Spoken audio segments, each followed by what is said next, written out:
we all have this sense of something is fair or something is not fair. As an activist, I have a strong sense of what is fair and what is not fair, and it's reflected in things like people's rights being violated. I think that when I see that unfairness, as an activist, part of the duty of an activist is to speak up and to share that injustice, so that people can realize that there is this injustice and feel powerful in the face of this injustice. But for example, we can take a very concrete case of Dow Chemical, for example. Dow Chemical was responsible, a subsidiary now of Dow Chemical, was responsible for the largest industrial accident in world history, where thousands of people died because of a poisoning in India, in Bhopal. Now, we're not trying to be nice to Dow Chemical. We're demanding justice from Dow Chemical. And we're trying to embarrass them and shame them and bring them low so that they give the people in Bhopal what is due. So it's not so much about bringing everyone together to have a nice conversation. It's more about saying, you are powerful and you are abusing us, and you are abusing our sense of justice. And we are more powerful than you think. We can take that power back. When you're doing work that is excellent, all of a sudden there's no you there.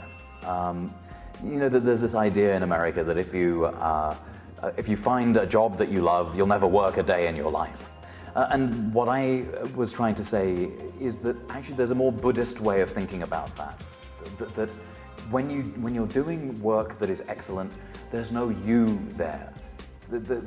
Your identity, your ego is completely lost in the work. And that kind of that moment of sort of harmoniousness with the work that you're doing, and the change that you're trying to make, that harmony that loses you is, I think, a sign that you're involved in and that you're doing excellent work. The goal is not set by you anymore. That all of a sudden it's something that's a negotiation. That it's your capabilities and other people's needs and a kind of meeting of what those, you know, and also your needs, your struggle that you're involved with, all come together in a very dialectical way. And the result is a new direction and a new set of initiative. I'm privileged to be able to share these stories. I'm glad if people find them illuminating and useful, and I hope people do, because it's the kind of information you need to become a better citizen. And I think that's the path that I'm on. I'm trying to learn is how to be a better citizen. It's a lifelong learning, and I think I'm keen. I'm not satisfied just to tell the story. I also want. I want to engage. Otherwise, it's just, you know, one person gives, another person there. But really, the citizenship comes through the struggle and through the engagement. I'm like Antonio Gramsci. I think I have a pessimism of the intellect and an optimism of the will. Because if you look at the way the world is heading now, it's not good. We're seeing increased conflicts over resources. We're seeing increased spending on weapons. We're seeing the rise of new powers that are getting more and more aggressive. And you're seeing an incredible possibility among people who are pushing their governments to do better and to do the right thing. I hope for good things 25 years from now. I'm scared that society is too much in the thrall of profit and of money. But I think that there are ways in which we can turn that around, and I'm hoping for my son's sake that in 25 years, when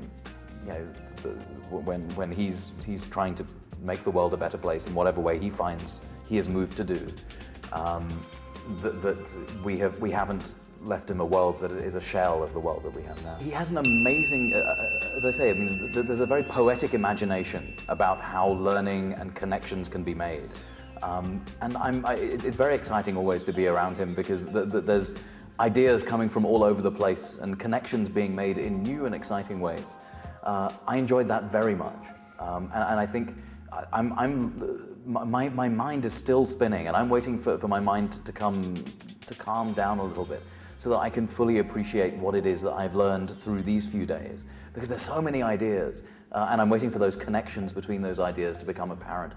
And I'll only know that when I meditate, to really fully understand something. You need to sit with it for a while. And I'm excited because Patrizio's ideas are just all over, there's so many of them, that I can feel these ideas forming some very interesting connections. Well, to be honest, I hope that people enjoyed it as much as I did. I had a great feeling on the stage, and I was obviously very privileged to be able to deliver that talk.